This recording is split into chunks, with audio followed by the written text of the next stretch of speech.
Cowards without honor deserve no mercy. No mercy! Open fire! For Tsushima! Charge!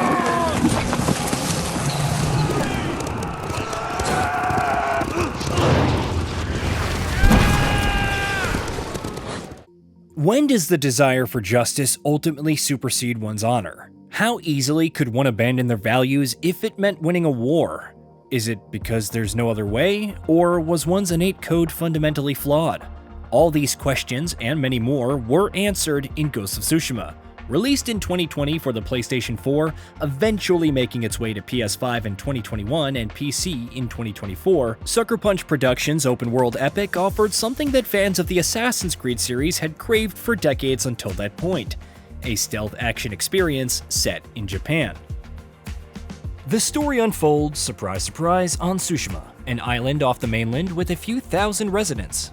When the game begins in 1274, Jin Sakai and his uncle, Lord Shimura, who also served as the island's steward, would go up against Khotun Khan and his Mongol fleet, based loosely on the first Mongol invasion of the island, which was thwarted by a great storm. The game's events aren't actually historically accurate, but the myth of the ghost ultimately passing on to legend is one that's too good to pass up. Of course, when it first begins, Shimura's forces are ultimately no match for the might of Khotun Khan's army, which relies on cannons and artillery, a dishonorable form of fighting compared to the samurai. Many samurai are wiped out, and Shimura is taken captive with Jin seemingly left for dead on the battlefield.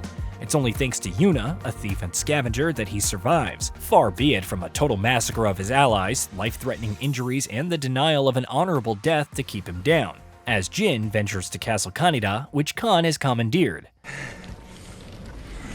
Khotun Khan!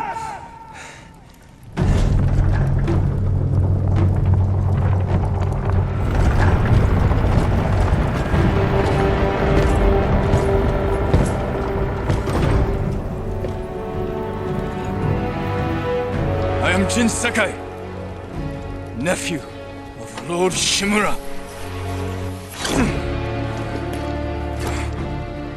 I have come to avenge his honor.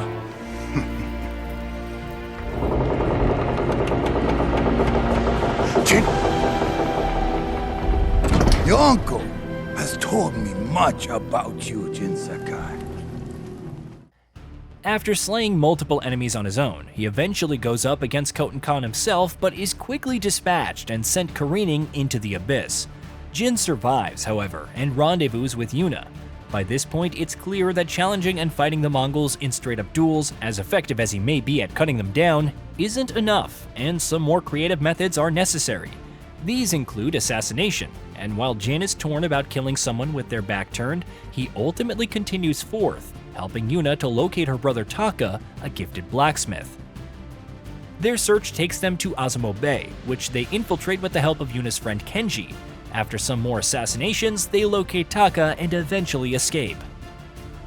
By this point, it's becoming clear that Jin could use some more allies to help him fight back against Khotun Khan and his armies. He ventures to find Sensei Sadanobu Ishikawa, a master of the bow, and Lady Masako Adachi, who lost her family in the opening battle against the Mongols. His childhood friend, Ryuzo, leader of the island's Straw Hat Ronin, is also roped in. Later, while liberating Fort Ito from the Mongols, a warrior monk named Norio is also discovered and joins their cause. Each character has their own unique tale that Jin can tackle on the side, aside from Ryuzo, whose story is part of the campaign. To learn more about their backstories, Ishikawa, besides teaching the way of the bow, also enlists Jin's help in finding a former student, Tomoe, who has seemingly betrayed him to teach the Mongols. After the death of her husband and sons, Masako's family were attacked by assassins, and she's the only survivor of Clan Adachi. Jin works with her to find out the identity of the assassins, discovering a deep conspiracy and clashing with Masako over her pursuit of revenge. After being captured and left to rot in Fort Ito, Norio embarks on a journey to assist his brethren while rallying them for help and continuing to oppose the Mongols. Though he initially thought his brother Enjo, who was also imprisoned, was one of the many to have been executed, the latter is revealed to be alive, or barely so, prompting a mercy kill from Norio and a violent retribution against his torturer. Following his rendezvous with Ryuzo, Jin ventures to Komatsu Forge to meet with Yuna and Taka. The goal is to have Taka create something that can help in scaling Castle Kaneda instead of going through the front door and getting unceremoniously tossed off the bridge like last time. After dispatching the Mongols and helping to defend the forge, Taka gets to work helping Jin, who goes up to meet with Ryuzo in his own dedicated tale. This involves infiltrating a Mongol ship and stealing their food to help feed the Straw Hat Ronin in exchange for their assistance. Upon returning to Komatsu Forge and obtaining the grappling hook, Jin once again ventures with Ryuzo, this time to free the Straw Hat Ronin imprisoned in Fort Yatate. It's then discovered that the Mongols didn't torture the Ronin, but instead took care of them, which sows some doubt in Ryuzo's mind. Despite being Jin's friend during their childhood, Ryuzo would become bitter after losing a duel to him in a tournament, which led to him becoming a Ronin. Nevertheless, he, along with Masako, Ishikawa, and Yuna, accompanies Jin to Castle Kaneda to finally rescue Lord Shimura. Unfortunately, in the midst of all of this, Ryuzo and his Straw Hats decide to align with the Mongols, leading to a battle. My men are starving, Jin. Help me save my uncle, and he will reward your men.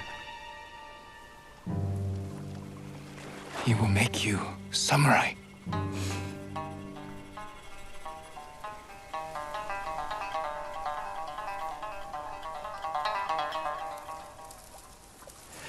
Then he'll send us to die, just like he did at Komoda Beach. Ryuzo? He's your family, Jin. I need to protect mine.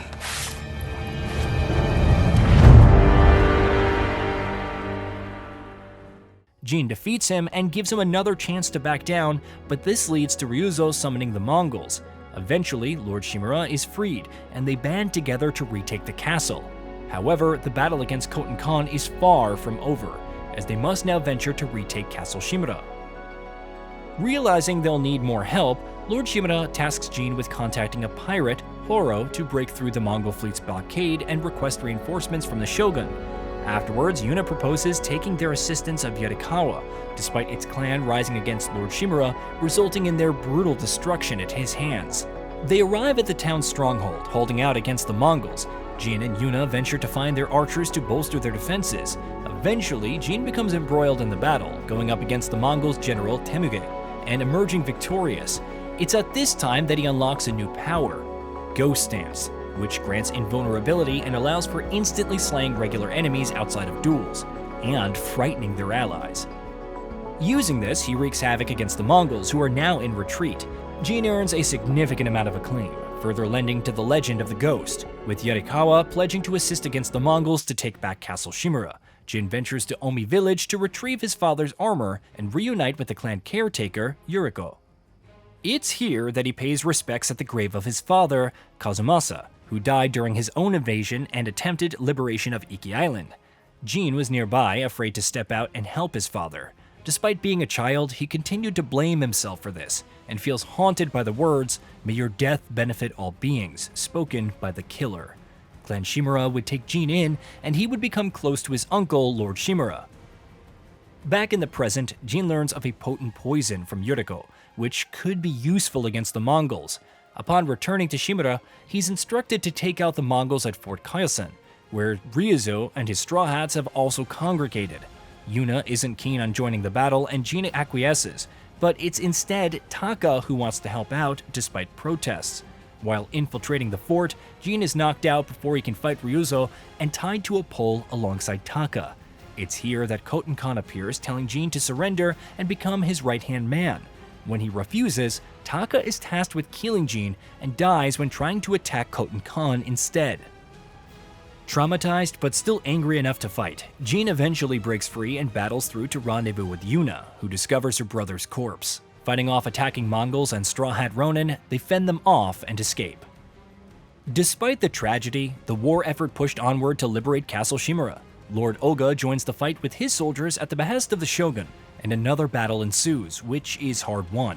Upon learning that Lord Shimura wants to face the Mongols head-on to fully liberate Castle Shimura, Jin comes up with a plan to infiltrate and poison their milk. Upon meeting up with the Yuna and obtaining the ghost armor, completing his transformation into the Ghost of Tsushima, he goes against his steward's order. After poisoning the Mongols, Jin battles Ryuzo, defeating him once more. The latter begs for forgiveness and even tries to parley with Jin to avoid fighting, but Jin is relentless and kills Ryuzo. No.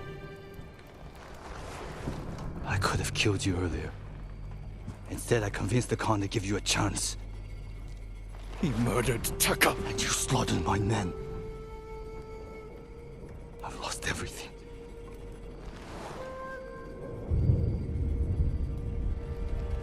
Except you. We can defeat the Mongols together. After everything you've done! Tell the people I was your spy. Sent to gain the Khan's trust. They'll believe the ghost. Stop!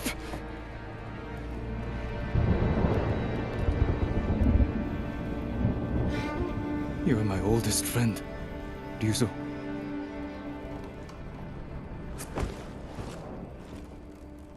Surrender. And answer for your crimes.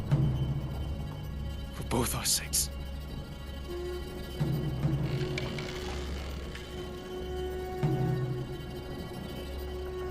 I can't.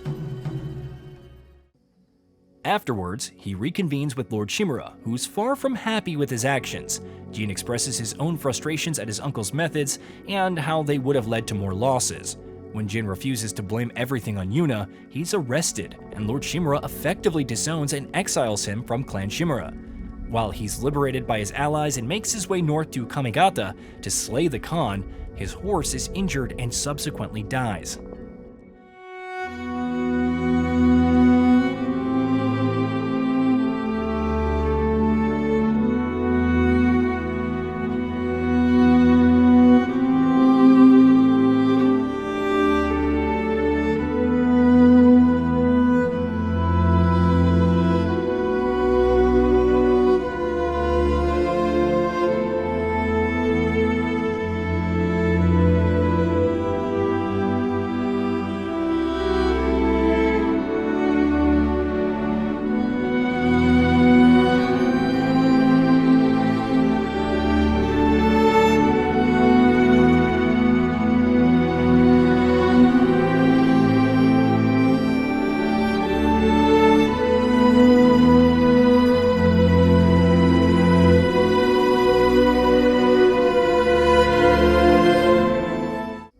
Meeting up with Yuna, Jin prepares for one final battle against Khotun Khan.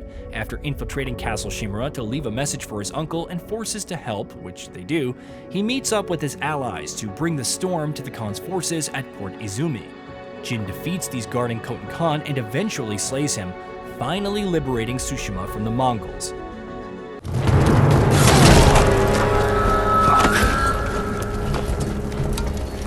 We will be remembered forever.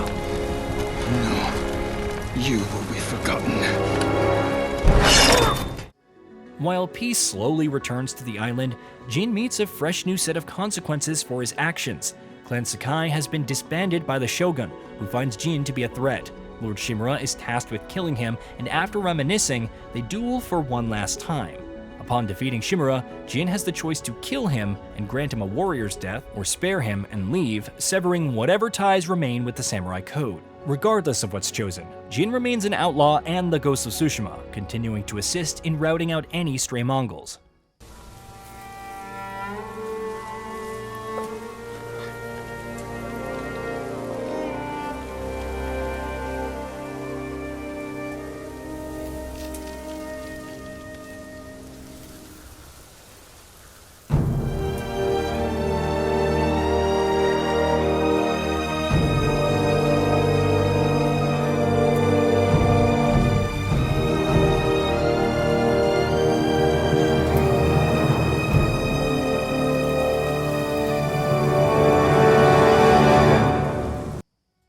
One such journey of his leads to Iki Island, where a Mongol tribe led by Angshar Kutan, or the Eagle, have taken up residence. Jin reflects on his father's own invasion of the island, attempting to rid it of the raiders, and failing. Regardless of his past trauma, he ventures to Iki to defeat the Eagle, which goes worse than expected after he's shipwrecked on the island and captured when attempting to attack the tribe at Fort Sakai. He's subsequently poisoned, hallucinating on his past, but is rescued by Tenzo, a raider. In an odd twist, Jin works with the raiders led by Fune to fight back against the Eagle tribe. Fort Sakai is eventually retaken as Jin kills Khotun's second-in-command, Kunbish. However, he hears Tenzo speaking the same words as his father's killer and realizes the truth, lashing out violently before regaining composure. By recreating the same circumstances that led to his own father's ambush, they manage to corner the Eagle. Jin battles back against the poison and hallucinations throughout before slaying her. Having finally resolved his past and the circumstances of his father's death, he decides to forgive Tenzo and leaves Iki Island to the raiders. Of course, Jin's fate after this is completely unknown. Sucker Punch has already confirmed that the sequel, Ghost of Yotei, takes place in 1603, over 300 years later. Unless he found the secret to immortality, it's unlikely that Jin is alive, and co-director Nate Fox pretty much confirmed that he doesn't appear in the sequel. While we really love Jin Sakai and his story of letting go of his honor to become the Ghost, we wanted to let players experience this new version of what's to be a ghost in feudal Japan, he told VGC in an interview. In a rapid-fire interview round with Min-Max, Fox would later confirm that both the Tsushima's endings are valid. He also answered no when asked if Atsu is related to or even heard of him, but didn't offer any answers about Jin not being much of a legend. It's hence possible that there could be a reference or two. Ghost of Yotei launches on October 2nd for PS5, and we'll have our answers soon enough. Regardless, both as a new IP for PlayStation and a stellar open-world stealth action adventure, Ghost of Tsushima and The Legend of Jin Sakai continues holding a special place in our hearts. Hey, did you know that we at GamingBolt upload new videos every day? Stick around, drop a like, subscribe, and hit that bell. And let us know what kind of content you'd like to see in the future with a comment below.